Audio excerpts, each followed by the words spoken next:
Evergreens in an endless autumn. 6 months have passed since the cool winds of September rake through the brittle grass of Valley Glen like fingers in an old woolen blanket, yet the fall has not since ended. That same cold breeze, as sharp and as bitter as a dagger at midnight, still cuts through the piles of shriveled brown bodies that line the streets, and the deep blue hue of the sky has saturated to a shade beyond what any of us could have ever dared to comprehend. It is an eternal blue. The fall started, just as most often do, after a hot, wet summer that crescendoed into a clangy, thunderous lightning storm. Mama and I were out rocking on the porch step. We had exhausted the day, plucking our small orchard nearly bare of fresh apples, when the air began to taste of oncoming rain, and the song of the cicadas swiftly stopped like a spinning record without a needle. We watched and waited until the pitter-patter on the tin roof began, and then the crack of God's whip licked the sky with a scab of light, and down came the rest of the water. It was a heavy rain, heavier than any other that summer, yet from where we were perched, Mama and I were dry as bones.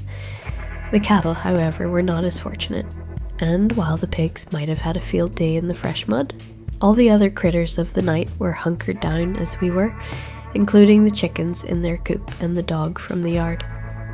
Old Betsy had found her way under Mama's chair, after I had spoiled her with the rest of my half-chewed Honeycrisp, and continued in that position until we called it a night. Thus ended the last day of summer. When we awoke the following morning, a fresh September morning, neither Mama nor myself expected the harsh transition into the fall equinox that awaited us outside. The sky was now a bright, cheery blue, every drop of rain 6 feet under the dew-covered browning grass, and the trees radiated the same yellow as the sunlight, spun with hints of red like gala apples. We moseyed on down the steps and into the yard, taking Betsy with us, and there wasn't a trace of humidity in the air to be found. It was a crisp air, nearly as crinkled as the leaves beneath our boots, and as cool and nippy as we had hoped for after the dog days had ended. The dog and other animals felt the same. Old Betsy was frolicking, the cows were grazing what little green grass remained, and the chickens were out of their coop. The mud had dried, but that didn't stop the pigs from their play. Scattered across our land, and all throughout Valley Glen, were the shed leaves of maple and ash, same as the ones that snapped as we strutted. The children kicked them down empty blocks and rode them to school as passengers in their spokes. Despite the breeze that stung like a bumblebee, there was a certain warmth throughout our little town, and as soon as I had bundled myself in that gifted jacket from Mama that hung in the closet since Christmas past, I could feel it too. Thus ended the first day of autumn. The sight that beheld us the following morning was nothing shy of disorienting. In fact, I had mistakenly assumed myself to be drunk on rum when I had first noticed the colour coming through the window blinds, a blue, nearly purple shade that stretched across the room like a rug. I had hopped from my slumber in thinking I had slept well past the morning dew, but the still clicking clock swore to me that it was only 6:15. Peering through the window only furthered my suspicions. The sky was a near black, and the rising sun appeared to be setting already. The shrubbery along the window's sill was also alarming, nearly kissed brown with splotches of bare branches. The entire landscape looked as if God had laden his brush heavy with the idyllic colours of an auburn twilight, only the day had just begun. Thus, in the same way it had started, ended the second day of autumn. On the third day, just as all the days since, the darkness of night was broken by the unrelenting gaze of blue that swept throughout our land, only day by day increasing in its saturation. It is as if a sponge has been left to soak in a bucket of paint, and day by day what little hint of orange or yellow remained in that sky slowly rots into blackish blue. It is not only the sky that rots, however, but the trees, the grasses, and the rest of summer's flora. In their places, laced across the front and backyards alike, wrap the gangling vines of gourds and pumpkins that grow far beyond what God himself had intended. One such, a great squash of the Connecticut fields, had, by that point, eclipsed the tire of my '68 Chevy like it were the moon. It has since engulfed it. That afternoon, as the last of the summer's warm breezes clashed against the howling winds of autumn's birthing pains, there was a great storm that rattled the house and shook the trees, dumping a great many leaves into the yard and scattering them about. The continued gusts of cold air struck the windows and rolled some of the gourds down the hills like oblong bowling balls, and the surges of power they caused by snapped power lines throughout Valley Glen rendered my CPAP breathing machine useless, and I dared not sleep that night without it. Thus ended the third day of autumn. The morning that followed, I had awoken with a strain in my eyes. Though the blinds were all closed and the doors all shut, the house was bathed in the vivid hue of a vibrant blue and the cold nip of the outside air. I checked the thermostat. It was nearly 40 degrees. In a place like Valley Glen, a temperature that chilly was only seen around Christmas time, never that early in the year. My wife had felt it too. She had awoken with a cough, a cold, and I fared my best to remedy her symptoms with a piping warm mug of coffee drizzled with the honey from the comb. She thanked me and sat before the foggy window, bundled in a blanket, until calling me over to make note of the outstretched vines that travelled down the lonesome road toward Valley Glen Square. The gourds were nigh the size of terracotta clay jars, and the pumpkins were as wide as hay bales. Bent over them like crooked, jagged guardian angels were the barren trees that spread their leaves far and wide, so far and wide that not even a blade of browning grass saw the sun. And that yellow spectre, too, despite having only just arisen, reared his glistening head for what seemed to be only moments before, ducking beneath the horizon again, and shading the land in pitch, black darkness. Thus ended the fourth, short day of autumn. The fifth began, as the fourth had, with the sheer sheen of the cloudless autumn sky and the raspy coughing of my wife beside me.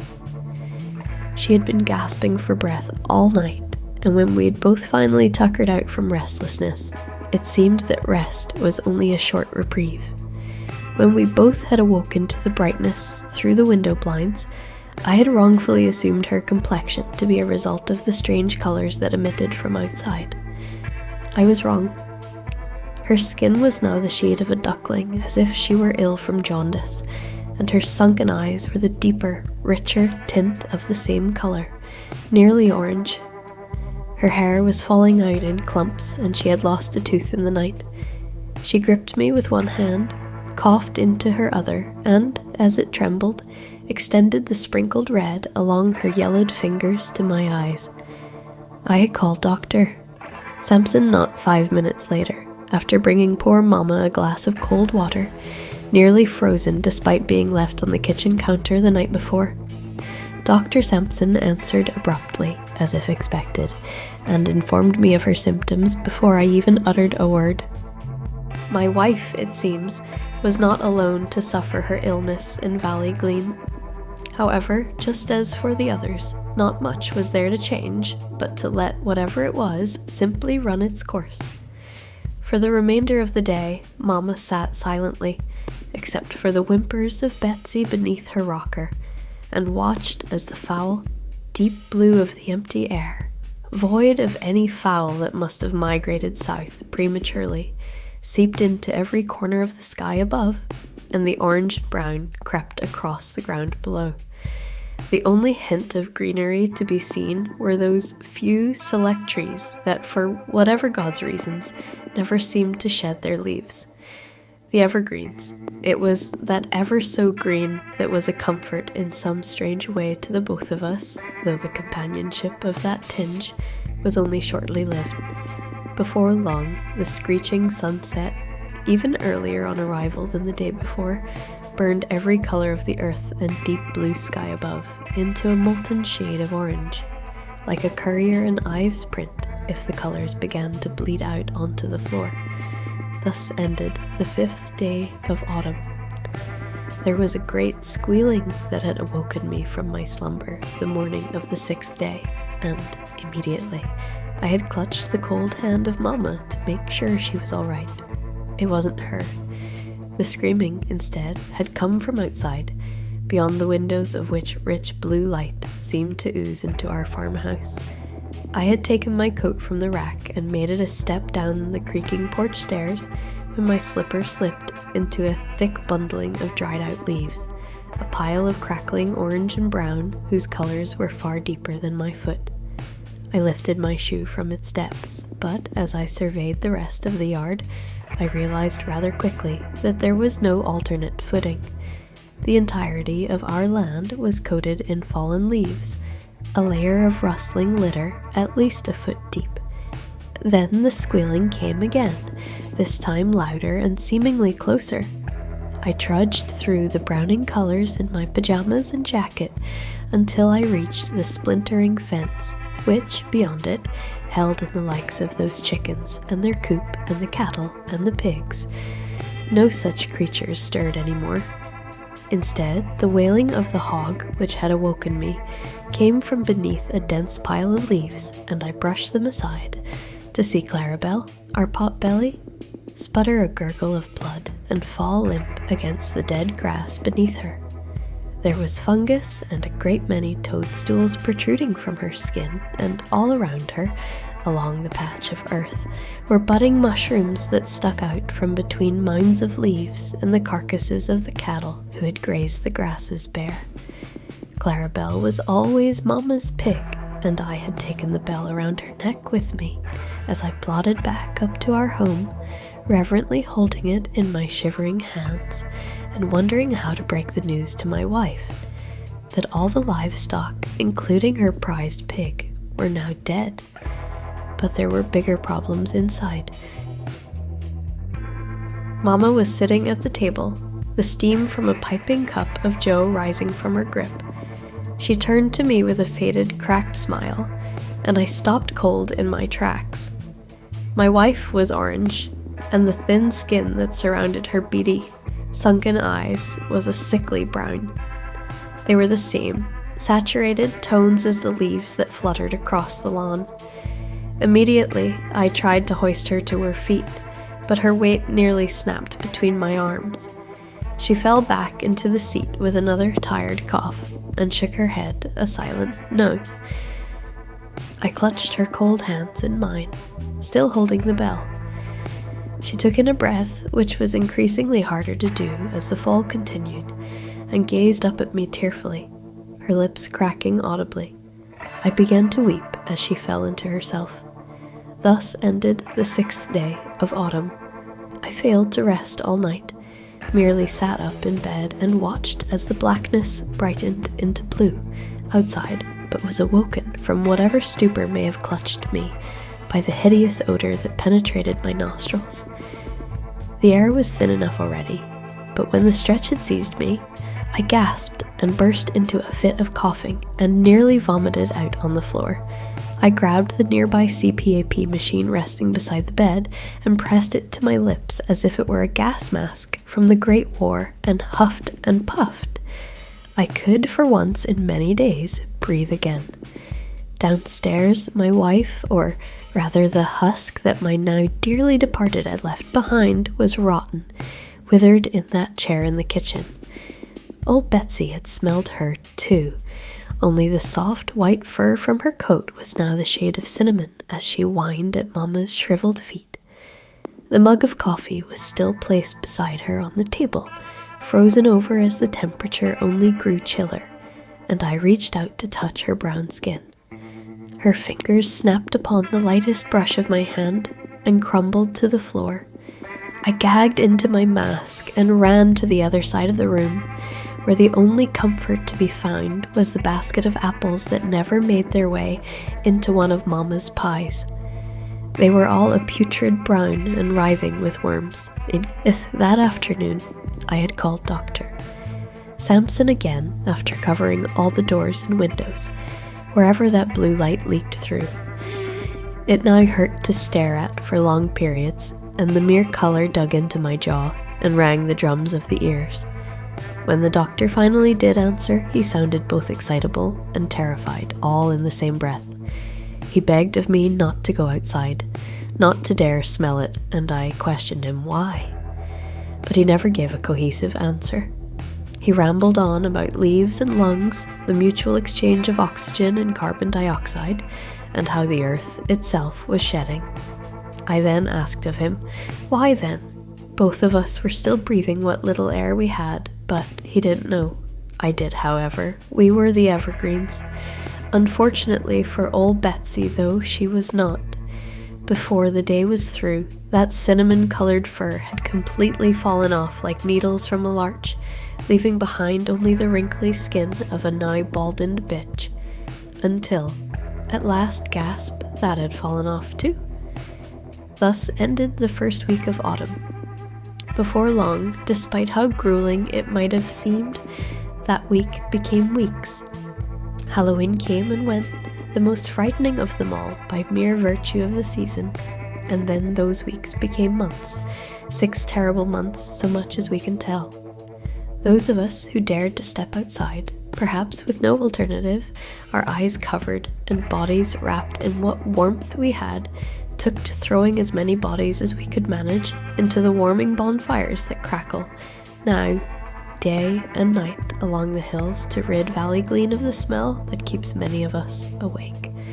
The ones that remain, left on curbs of which children no longer walk nor ride their bicycles, merely seep back into the earth and keep the corn stalks and gourds and pumpkins ever growing, their scent so potent that a whiff of the wind tastes of one of Mama's pies, and goads me to gag and cry every time. Every autumnal meal, the same squash day in and day out, elicits the same reaction. Everything outside our windows remains frozen in place just as the fall has been, and we often collectively contemplate whether or not the strange season of the valley lingers beyond its borders, especially where it is not yet autumn. The clocks, however, have lost all purpose of their ticking, and therefore we cannot tell with any certainty whether or not we have even reached the winter months as we suspect. All we know is that the days grow ever shorter, some seemingly less than mere hours. What used to be hours? Father Briggs now raves on at the pulpit, foaming at the lip, about the end of days we have found ourselves in. He swears that death's harvest will be plentiful, and that, perchance, the colours of hell have fallen onto the earth in shades of fire, brimstone. It seems that even Dr. Samson believes his rantings. We pray daily that the warmth of a radiant spring will thaw the once lively town of Valley Glen and end this endless fall. I only fear, if an impending spring buds what fauna and flora lie in the wake of autumn and winter's chill back to life, perhaps this eternal autumn is sparing us from whatever, whomever else may spring along with it. Now go screw off, goodbye, and don't forget to subscribe and ring the bell so you don't miss anything new.